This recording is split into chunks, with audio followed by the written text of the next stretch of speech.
Shalom lekulam. Good morning, everybody, and thank you very much for allowing me to speak here. It's a great honor.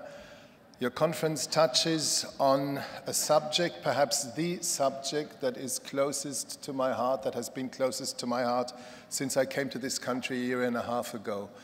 I'll be very honest, when I came to Israel a year and a half ago as German ambassador, I was asking myself, can Jews and Arabs live together peacefully, harmoniously, as equals in this country when all around them there is still this bitter, sometimes bloody and unsolved Jewish-Palestinian conflict?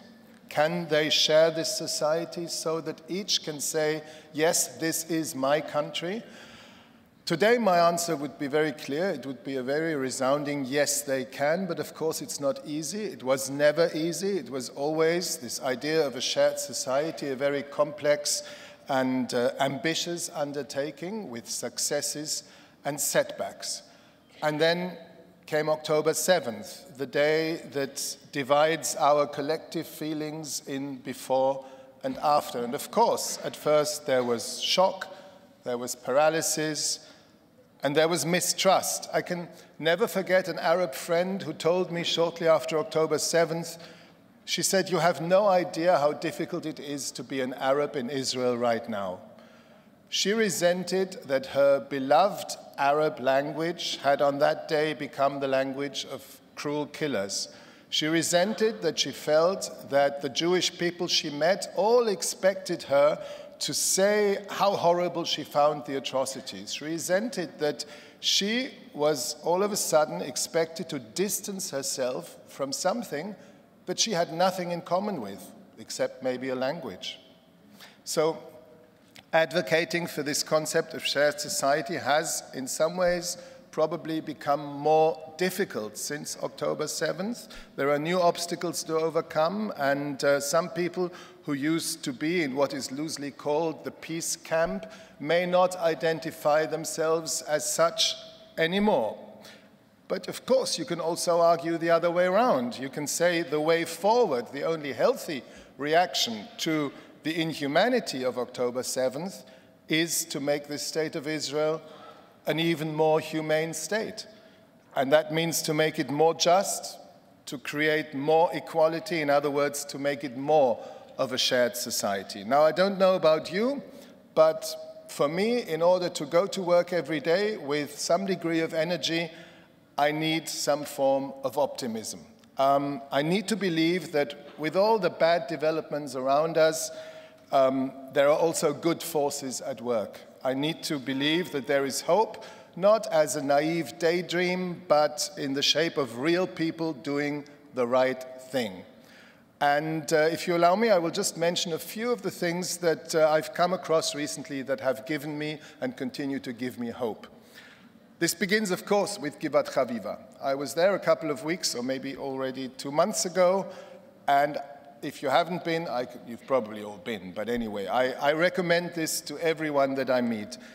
I saw there evacuees from the north, from Rosh Hanikra, and from Ashkelon in the south, who had to flee the threat of Hezbollah and of Hamas, and I saw them welcomed and cared for by a Jewish and Arab staff. And I thought this was incredibly meaningful. And I'm just a little proud as the German ambassador that some of the co-financing to enable this comes from the German state of North Rhine-Westphalia. No, I don't, no, this is, I don't think it's that much money, but we'll continue to work on it. Another thing that's given me hope is when I went to Rachat. The Bedouins there, you probably all know that, are very hard hit by the Hamas terror. They have rocket casualties. They had members of their community murdered, other members of their community. Several Bedouins have been taken hostage, and some are still, unfortunately, in Gaza. The hope came from seeing the volunteers in Rachat.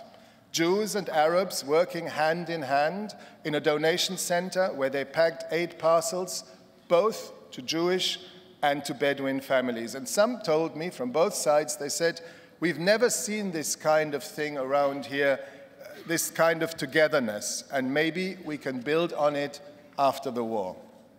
What has given me real hope was when one day 8 men came into my office in the embassy, 4 Jews and 4 Arabs, entrepreneurs, high-tech people, activists, and 1 journalist. And they said, we're very glad that after October 7th, the mixed cities and Arab society in this country in general didn't erupt in violence as Hamas probably hoped it would. It hasn't happened. But we know, they said, that this is a very fragile state of affairs. And we want to be like a fire brigade that goes everywhere where tensions flare up. We will try to have mixed Jewish and Arab crisis intervention teams on the spot as fast as we can. And this is what they've done. And they have diffused, I think, quite a number of very difficult and tense situations between the different sectors of Israeli society. When we sat together, these 8 men and me, it was very clear to me that they didn't agree on many things politically. It was obvious that they weren't all from the same political camp. But they agreed on one thing, and that is the quintessential thing. We have to do this together, or we will all lose. And I think this drove them, and it gave me hope to see them. And also, one last thing I will mention, and it's another project that gives me a lot of hope, and this is Omdim Beyachad. You all know it. Maybe they are also in this room. I think this is that, yeah. They're on a roll, writes Haaretz. The number of their student chapters has doubled, and when they have events in towns, they can now fill venues that they never thought they would fill. And this is another beautiful thing that has come out of this dark and terrible time we live in. So it's not easy, not anywhere, and certainly not in Israel. There will always be people who will exploit stereotypes. There will always be people whose politics is based solely on fear, because they have nothing else to offer. And they will try to attract you and to lure you with this. They need fear to succeed. That's why they try to make you afraid of the other. In this country, there are even people, and unfortunately they're on both sides, that will tell you, only we have a right to be here. Only we have suffered in history, not them. And I can only plead with you to not believe them. Europe, for many things, it's not a good example, but maybe one thing we can all learn from Europe. Europe has been a bloody and hate-filled continent for centuries. Wars were fought over religion, over territory, over us versus them for many ages. My own country has reached the lowest point in human history just because of that. And if there's one lesson that we Europeans have learned, and maybe that we can pass on, it is the lesson that diversity is strength.